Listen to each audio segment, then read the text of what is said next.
Bonjour, bienvenue à l'émission Émergence. Je suis Sylvie Lapointe et aujourd'hui, je reçois Rachel Prudhomme qui nous parle de ce qu'il apporte à faire de l'activisme pour justement nous faire prendre conscience, puis je dis nous parce que je m'inclus, de la culture et de l'histoire autochtone. Et d'ailleurs, tu as des convictions qui sont fortes. Il y a eu un moment pivot dans ta vie où tu as dit, OK, maintenant, je comprends que ma mission, c'est de faire comprendre aux gens quel est notre héritage et je vais faire tout ce que j'ai à faire pour le faire. Alors, tu t'es mis à danser et tu t'es mis à enseigner. On va parler de ça un peu pour commencer. Alors, tu t'es mis à enseigner aussi. Je veux juste faire une petite correction, si OK. je peux. Je n'ai pas commencé tout de suite l'enseignement parce que j'étais OK. encore à ce moment-là, moi, apprenante. Ah, Donc, OK. Tu es devenue étudiante, puis après ça, tu es devenue enseignante. Oui. Alors, tu t'es mis à On étudier. apprend tout le temps. Ben oui, oui, on apprend tout tout le à fait temps. d'accord. Puis ma façon, ça a été de chercher un travail avec ma communauté. Oui. Ce qui m'a amené à travailler au Centre de santé pour les Autochtones Wabano sur le chemin Montréal, ici. Oui, je te connais. Et c'était avec un projet pour les familles, donc pour les enfants de 3 à 12 ans. Puis ça avait 3 composantes, ce projet-là. Donc, c'est un projet d'art-thérapie, mais on ne faisait pas juste de l'art-thérapie. On avait des aînés qui travaillaient avec nous, donc c'est là où j'étais apprenante. OK. J'apprenais de ces aînés-là. J'apprenais aussi à propos de nos cérémonies. Et je vivais côte à côte avec les survivants intergénérationnels des pensionnats. Donc, les aînés étaient des survivants. Les parents, souvent, étaient des enfants de survivants et donc les enfants de ces enfants-là étaient aussi impactés par les pensionnats. C'est à ce moment-là aussi que j'ai commencé à travailler en cercle, faire les cercles de partage, parce que les 3 composantes du projet d'art-thérapie, c'était aider les enfants à faire leurs devoirs, faire de l'art, ensuite, aider les parents à acquérir les habiletés parentales, qui souvent ont été perdues avec les pensionnats. Donc, c'était un 4 ans pour moi qui était une période de ma vie où j'ai tellement appris et tellement aimé et adoré travailler avec ces enfants-là. Et c'est dans ce projet-là qu'on a fait les bâtons de parole. Donc, les bâtons de parole, oui. Oui. Donc, j'ai amené un des bâtons de parole que j'utilise aujourd'hui dans un autre milieu, donc les écoles. C'est que souvent, les parents puis les enfants avaient des difficultés de communication. Oui. Donc, on a, en groupe, décidé que peut-être en se servant de l'outil traditionnel qui est le bâton de parole, donc celui qui tient le bâton parle, l'autre a un devoir d'écouter. Ah, j'aime ça, le devoir. Oui. Pas juste non, l'invitation. pas penser à ce qu'il va dire quand c'est lui qui va tenir donc, le bâton. d'être ouvert, oui. de vraiment considérer ce que la personne dit. Oui, écouter avec l'esprit, les oreilles et le cœur ouvert. Oui. Donc, ce poster-ci, ça représente les 7 bâtons de parole qui ont été faits dans l'année du projet pilote, donc la première année, 2001 à 2002. OK. Ce qu'on faisait, c'est que moi, j'emmenais à ce moment-là un bâton, tout simplement. Oui. Souvent un bâton de grève, doux, parce qu'il faut que ça soit doux au toucher. Oui. Puis qu'on demandait à chaque enfant, chaque parent, chaque grand-mère, d'amener un objet qu'on allait mettre sur le bâton qui allait le représenter. OK. Alors, donc, c'est pour ça qu'ils sont tellement bien décorés. Ce poster-là, oui. chaque objet qu'il y a dessus, je sais qui l'a mis là. Je sais l'histoire derrière. Puis ce qui me fait le plus plaisir de cette expérience-là, c'est que souvent, ces gens-là, autochtones, mais pas tellement dans la culture, en début 2000, là, je les vois aujourd'hui. Les enfants sont devenus des parents, puis ils viennent me présenter leur enfant. Il n'y a pas plus grand plaisir que ça. Souvent, on mesure le succès comme on faisait des rapports trimestriels, là. Combien vous avez eu de familles, combien ont commencé, combien ont terminé. Oui. Souvent, c'est comme ça qu'on évalue le succès. OK, oui. Mais pour moi, je me dis, hey, le succès, là, c'est quand que tu vois, 10 ans plus tard, ces familles-là qui sont maintenant à danser dans les powwows, puis qui sont fiers de leur culture, puis qui ont acquéri des valeurs vraiment qui, à tout dans le quotidien, continuent d'appliquer avec leurs enfants, leurs petits-enfants, puis transmettre la culture. Pour moi, c'est comme la plus belle récompense qu'il n'y a pas. C'est pour ça que souvent, j'entends mes sœurs me dire, mais quand est-ce que tu vas arrêter de travailler? Ben oui, puis la réponse, c'est jamais. C'est comme, pourquoi j'arrêterais? Ben exactement. C'est même pas un boulot, pour moi, c'est un cadeau. Parce que c'est comme ma mission de vie, c'est ma passion, puis je le considère pas comme étant un fardeau. Bien au contraire. C'est vrai, hein, ça. Puis dans le fond, c'est un petit peu l'objectif de mon émission. C'est parce que je suis convaincue que quand on suit notre passion, quand on suit notre raison d'être, notre mission de vie, ce n'est plus du travail. Non. C'est une joie. C'est une joie de dire, hey, tu t'en vas faire quelque chose qui te passionne. Il y a tellement de gens qui rentrent au travail à reculons le matin. Oui, qui sont malheureux, misérables, puis qui vont se contenter de survivre au lieu de vivre. Que moi, j'ai fait des choix. Je suis personne qui est quand même capable d'assumer le fait de vivre au jour le jour. Je ne suis pas quelqu'un qui aime accumuler des biens. On ne les amène pas avec nous autres, nos biens. C'est tellement vrai. Donc, pourquoi les accumuler puis perdre sa vie à accumuler quelque chose alors qu'on pourrait vraiment vivre notre passion? Donc, ce travail-là, pour moi, ces 4 années-là ont été absolument fantastiques, formatrices, comme c'est pas possible. J'ai dû, après ça, retourner vers l'emploi. Ce que j'aimais faire aussi, conseillère en emploi, parce que on a des résultats. Moi, dans n'importe quel travail, j'aime voir les résultats. Oui. Donc, quand les gens viennent et disent « Hey, je viens de me trouver un travail. Tu sais, le CV que tu m'as aidé à faire, puis la préparation en entrevue, je l'ai, la job. » Ça, c'était comme... une grosse satisfaction. Je fais la même chose avec les clients avec qui je fais du coaching, là, puis qui me disent, tu sais, là, ça fait 3, 4 fois que je te dis que je veux faire de l'exercice parce que je veux prendre ma santé en main, puis je me donnais pas le devoir de le faire, puis là, je l'ai fait, puis je me sens tellement bien, puis je dis, bien, bravo. Bravo. Qu'est-ce qui a changé dans ta tête, dans ton cœur, qui t'a permis de justement mettre de l'avant ce projet-là que tu disais qui était important, mais que pourtant tu n'investissais ni temps ni énergie dedans? Oui. C'est ça. Souvent, dans l'emploi, justement, on posait « ce serait quoi ta job idéale? Puis qu'est-ce qui t'empêche de l'atteindre? » Oui, c'est ça, parce c'est nous les plus gros obstacles, c'est pas l'extérieur. Exactement. C'est nos pensées, nos peurs, nos inquiétudes. Puis tu disais, quand on se parlait tantôt, qu'on va endurer bien des choses au nom du confort. Oui. Hein? La sécurité. C'est ça. Les gens, la sécurité financière, il y en a qui pensent que s'ils n'ont plus de job demain, là, ils vont crever. C'est ça. Comme, des fois, c'est pas mauvais de te ramasser pas de job. C'est vrai, hein? Puis, ça m'est arrivé une couple de dire fois. que tu vas choisir ta prochaine. Oui. Choisir ta prochaine. Oui. Puis dans le fond, c'est ça que tu as fait. Tu as choisi cette partie-ci de ta vie, hein, tu l'as vraiment choisi. Oui. Alors là, c'est ça. Tu as fait ton apprentissage au Centre Wabano. Oui. Puis là, tu es retournée en emploi, comme conseillère d'emploi. Puis après ça, qu'est-ce qui s'est passé? Après ça, bien, il y a encore un cadeau qui m'est arrivé. Dans le domaine de l'emploi, évidemment, j'avais des postes qui m'étaient envoyés pour mes clients. Mais il y en a un qui est arrivé. Qui te parlait à toi. Qui me parlait. C'était comme, celui-là, c'est pas toi. C'est fait pour moi. J'ai fait pas encore. Comme Puis c'était avec la faculté de médecine. Oui. Pour le programme autochtone. Puis là aussi, ça a été un autre 4 ans. Je fais ça en 4 ans, ça a de l'air où j'ai été capable de travailler sur le curriculum qui se donne dans les universités, où est-ce qu'on va justement parler de l'impact des pensionnats, ça, oui. où on va montrer l'importance de la danse, de nos cérémonies.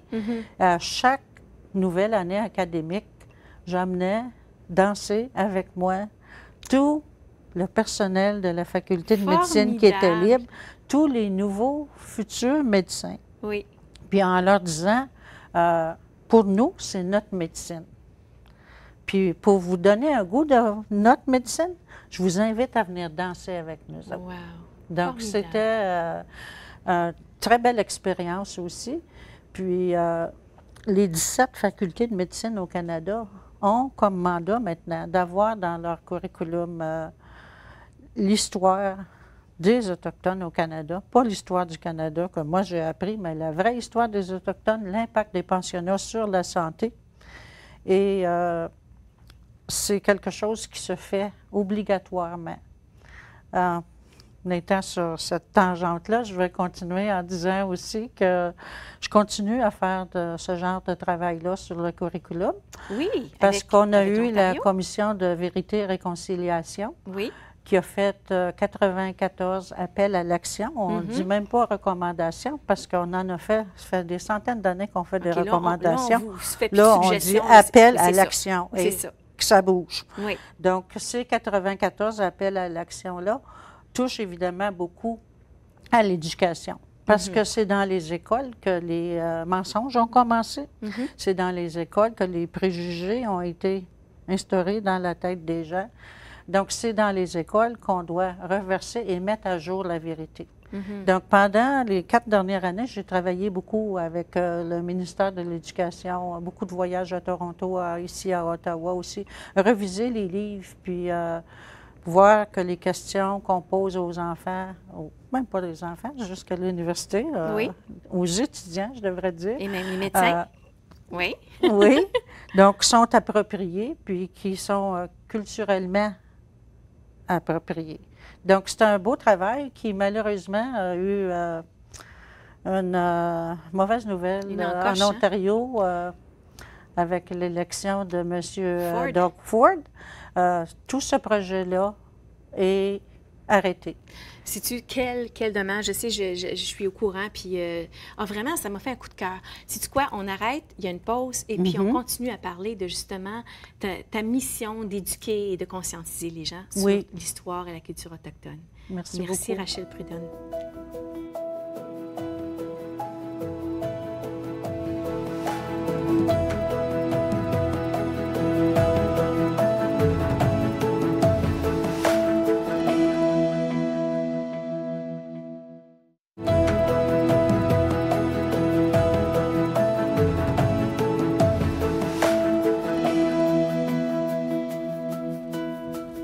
On est de retour avec Rachel Prudhomme, une belle grande dame que j'apprends à connaître et que j'admire déjà. Et tu nous parlais, Rachel, de justement d'avoir le courage puis d'avoir la conviction de dire, écoutez, si je ne suis pas d'accord avec ce qui se passe, je vais m'impliquer. Alors, tu t'es impliquée. Oui. Puis, pendant 4 ans, tu as travaillé sur le curriculum pour les écoles primaires, secondaires et même universitaires pour justement redresser un mal qui a été fait dans le passé au sujet de la culture puis de l'histoire autochtone. Et on a un nouveau gouvernement et ce nouveau gouvernement-là a dit non, mais tu t'es pas arrêté là. Il ne faut jamais écouter le gouvernement. Il faut écouter son cœur d'abord. OK. Puis si on sent qu'on n'est pas d'accord avec une situation, on n'est pas obligé de se taire. Une des paroles de ma mère que souvent me revient, elle nous disait, quand on a une voix, on n'est pas perdu. Hey, c'est un Puis, gros message, il faut ça. savoir quand parler, il faut Oui. savoir quand se taire. Mais dans la situation avec M. Ford, où est-ce qu'on a mis l'éducation autochtone, je ne sais pas si on a mis ça en attente ou si c'est Oui, complètement ou s'ils éliminé, mettent parce sous qu'il n'y a le pas de tapis. réponse qui vienne. Moi, j'ai envoyé une lettre de 5 pages. Que tu m'as envoyé, oui. Puis, j'attends toujours. On a fait un accusé-réception en me disant, donnez-nous le temps de vous répondre. Ça fait 3 semaines, on ne m'a pas encore répondu. Ça veut dire C'est parce que ces gens-là ne sont pas non plus en mesure de parler. C'est ça. souvent J'ai travaillé des pour pions. le gouvernement. Hein? Puis, On ne dit pas ce qu'on veut dire, non, on dit non. ce qu'on doit dire. Oui. Oui. Donc, moi, c'est probablement la raison pour laquelle je n'ai jamais travaillé pour le gouvernement. Mais dans ce cas-là, c'est comme... moi, je vais continuer à faire ce que je fais depuis des années. Ça fait 40 ans que je fais de l'éducation, que j'écris. Souvent, les poèmes qu'on peut écrire, on peut publier, ça fait de la sensibilisation. Les lettres qu'on écrit, ça fait une différence. Tu sais, les gens vont faire comme, qu'est-ce que ça change? Bien, s'il y a 6 000 personnes qui se donnent la peine de prendre une journée puis d'écrire, bien, ça va changer de quoi? Oui, oui. D'ailleurs, Margaret Mead, qui est une anthropologue, dit quelque chose, je vais le traduire en français, là, mais ne doutez jamais qu'un petit groupe de personnes peut changer le monde. En effet, c'est la seule chose qui a réussi à changer le monde. Oui. Donc, c'est une personne à la fois. Exactement. Oui. C'est comme l'histoire du petit oiseau-mouche. Le petit oiseau-mouche qui voit un feu, puis qui essaie, avec son petit corps, de l'éteindre. Puis il y a l'ours qui se moque de lui, puis qui dit, « Qu'est-ce que tu penses que tu fais là, le petit oiseau-mouche? » Bien, il dit, « Je fais mon possible. » Oui. Donc, si tout le monde fait son possible, on peut déplacer des montagnes. C'est inspirant. J'aime ça, cette histoire, je vais m'en souvenir. Alors là, tu t'arrêtes pas au nom, tu continues. Non. Tu encourages les gens à s'exprimer, à écrire des lettres, des poèmes, des courriels. Là, c'est un peu, tout le monde est un peu en attente, là, parce qu'il n'y a personne qui sait ce qui va se passer en c'est septembre. dans un mois, hein? Puis moi, je suis sur le Conseil d'éducation autochtone. Je suis présidente à la Cité collégiale de l'éducation autochtone. Je travaille dans les écoles. Je pense qu'on va continuer à le faire, le travail. Oui. Puis moi, des fois, je fais du bénévolat parce que c'est pas une question d'argent, c'est une question de conviction. Tout à fait, tout à fait. Puis sais-tu quoi? C'est vrai parce que ça revient à ce qu'on disait tantôt. Quand on agit selon notre mission de vie, c'est pas un travail. C'est un plaisir. Oui, exactement. Oui. Alors ça, OK, le curriculum. Puis là, tu tiens un beau livre, puis il y a une belle photo ici. Alors, parle-moi de qui c'est. Il y a une autre personne. J'ai parlé de ma mère, de Nelson Mandela, qui ont été des sources d'inspiration pour moi. Mais il y a aussi le grand chef algonquin, William Commanda, qui a vraiment marqué ma vie, de par justement ses efforts pacifiques pour l'élimination du racisme. Puis, il a rencontré d'ailleurs le Dalai Lama, il a rencontré Nelson Mandela. Moi, j'ai eu le plaisir de le rencontrer à quelques reprises dans le cadre de mon travail, dans le cadre de cérémonies qu'il fait souvent sur l'île Victoria. Lui est né justement le 11 novembre, qui est le jour du souvenir. Donc, on dirait qu'il avait comme mission de répandre la paix en 1913. Puis, il est parti en 2001. Mais avant de partir, il avait reçu les clés de la ville d'Ottawa. Mais moi, je me dis, que ça sert une clé qui ouvre aucune porte? Parce que oui, c'est déjà symbolique de recevoir la clé de la ville. Mais en même temps, quand la ville n'a pas tenu la promesse qu'il lui avait faite en 2001, de créer un centre de guérison sur l'île Victoria pour non seulement les Autochtones, mais pour tout le monde, pour rétablir une relation d'harmonie en toutes les nations. Son projet, ça s'appelle un cercle de toutes les nations. C'est le même projet que moi, parce que c'est lui qui est ma source d'inspiration. Un cercle de toutes les nations, ça veut dire que, comme mon bâton de parole le montre ici, les 4 couleurs, il n'y a aucune importance. Oui, je voulais que tu en parles. Il n'en parle pas. Il n'y a pas d'importance, les 4 couleurs? Ils ont beaucoup d'importance. OK. C'est que il y en a beaucoup, puis il n'y en a pas. OK, bien explique-moi.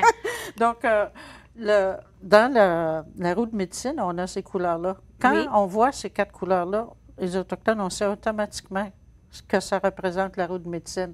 Donc, le jaune, c'est pour représenter les nations d'Asie. C'est l'Est aussi, c'est là où tout commence. C'est le lever du soleil, c'est la petite enfance, c'est le printemps. Donc, c'est tout ce qui est nouveau. Le rouge, comme le temps n'arrête jamais, c'est rendu vers l'heure du midi où le soleil est chaud et où c'est la jeunesse aussi. Donc, ça représente les jeunes, ça représente l'été. Et ça représente les peuples autochtones de l'Amérique du Nord, de l'Amérique du Sud. Alors que le noir représente l'âge adulte, l'automne, et les gens qui viennent du continent africain. Alors que le blanc représente le continent européen. Et comme le temps ne s'arrête jamais, on est parti de la petite enfance, puis on est devenu avec des cheveux blancs comme ça. Et on est devenu des aînés. Mais cette roue de médecine-là, c'est aussi l'équilibre pour montrer que, pour ça, sur ma carte d'affaires, d'ailleurs, je dis, tu tiens le volant de ta vie. C'est pour faire des choix équilibrés, parce que ça représente aussi l'émotionnel, le spirituel, le mental et le physique, puis qu'il n'y a jamais rien qui est juste physique. Donc, c'est important d'avoir un équilibre mental, spirituel, émotionnel pour avoir une bonne santé, d'avoir un corps qui soit... Donc, pour nous, c'est un outil, la roue de médecine. Puis ces 4 couleurs-là, c'est pour montrer qu'on vit toutes sur la même terre. On a toutes du sang rouge. On regarde toute la même lune qui, ce soir, demain, va être une belle pleine lune d'ailleurs. On a même le même soleil, on vit de la même façon, on rit tous de la même façon. On aime tous nos enfants. On aime tous nos enfants, on a toutes les mêmes émotions. Tout le monde pleure avec des larmes. Donc moi, ce que je veux que les gens fassent, c'est qu'au lieu de regarder leurs différences et de créer du racisme basé sur la différence, qu'on regarde plutôt ce qu'on a en commun. puis qu'on unisse nos forces pour justement mettre en fonction le projet qui veut pas seulement de guérir les relations entre humains, mais de guérir la terre-mère. Parce que c'est l'humain qui est en train de détruire la terre-mère. Oui. Donc, quand on parle d'humilité, on doit penser que la situation actuelle de la Terre n'est pas causée par les arbres, par les animaux, mais bien par les humains. Puis qu'il faut faire attention parce que quand les animaux, les arbres, les plantes vont commencer à mourir, on dépend d'eux pour survivre, nous. Tout à fait. Donc, on est tous interreliés. Et c'est pour ça que sa devise à lui, c'est Ginawada Ganok. We are all related. Oui. On est tous reliés. C'est vrai, je crois ça. Fondamentalement, on Puis, est tous reliés. le projet, mon activiste pour son projet, c'est de continuer la bataille contre la ville d'Ottawa qui a vendu les terres non cédées des Algonquins à Windmill, qui non seulement a eu l'audace de prendre nos terres, mais qui a pris même le nom Zibi, qui veut dire rivière en algonquin, s'est approprié de notre nom et il va construire des condos au lieu de construire le projet qui avait été promis non seulement par la ville d'Ottawa, mais par la commission de la capitale nationale. Donc, malheureusement, avec l'arrivée au pouvoir de Stephen Harper, ce projet-là est tombé dans la rivière des Outaouais et parti dans les eaux, mais on n'abandonne jamais la partie, nous. Donc, on a eu 3 années en ligne vers le 21 juin, qui est la Journée nationale des Autochtones, une marche de protestation qu'on fait justement de l'île Victoria, donc à côté de Zibi, vers le Parlement pour contester contre le fait que le gouvernement ne peut pas vendre ce qui ne lui appartient pas. Les Algonquins, on n'a jamais cédé notre terre, on n'a jamais vendu nos terres, parce que pour nous, d'abord, le principe de vendre la terre, c'est un principe étranger. Ça. Oui. Elle appartient à personne, elle appartient à tout le monde. Oui. On appartient à la terre ne nous appartient pas. Donc, on a été quand même soutenus beaucoup par plusieurs congrégations religieuses parce que c'est arrivé où est-ce qu'il y avait du vandalisme dans les mosquées, dans différentes églises. Oui, on a entendu parler Puis de ça. on a, à ce moment-là, soutenu ces religions-là, mais en leur demandant de nous soutenir aussi. Donc, pendant ces 3 marches-là, on avait des musulmans, des religions juives, anglicanes, catholiques, qui sont venus marcher avec nous autres en disant que c'est pas parce qu'il n'y a pas une église de bâtie sur ces terrains-là que c'est pas un temple. Parce que le plus beau temple, vraiment, c'est la nature. C'est drôle, hein, parce que quand je me suis mariée, j'avais demandé aux prêtres si je pouvais me marier dehors, puis ils m'ont dit non. Puis finalement, j'ai dit, alors je dois choisir une autre sorte de cérémonie parce que je voulais absolument être dehors, parce que pour moi, dehors, c'était ça, c'était d'être en contact avec le grand esprit, avec le Créateur. Oui. Et donc, c'est ça, c'est ton travail journalier que tu sois en train d'enseigner aux jeunes, en train de marcher dans les rues pour afficher tes convictions. C'est un travail de tous les jours. Bien, ça fait partie de moi. C'est comme... c'est une partie intégrante, c'est mes valeurs. C'est pour ça que pour moi, c'est important que je choisisse où je travaille pour pas qu'il y ait... un clash, je peux dire, si je peux utiliser le mot, entre mes valeurs et la valeur de l'employeur. Oui. Ah non, il faut qu'il y ait une complémentarité. Oui, absolument. Sinon, on n'est pas bien. Si on n'est pas bien, puis dans le fond, on vit un mensonge. Oui. Puis je vois ça souvent aussi dans ma clientèle. Oui. Oui. Dans le fond, pour l'honneur d'avoir un chèque, on est prêt à sacrifier plein de choses, entre autres nos valeurs, entre autres notre temps personnel avec les enfants, la famille, etc. Il nous reste juste quelques minutes. Quel conseil tu donnerais aux gens qui nous regardent, là, qui nous écoutent, puis qui disent « Mon Dieu, mais moi, il y a des choses qui sont importantes pour moi, puis pourtant, j'ai rien fait. » Qu'est-ce que tu donnerais comme conseil? Regardez qu'est-ce que vous souhaiteriez faire. OK.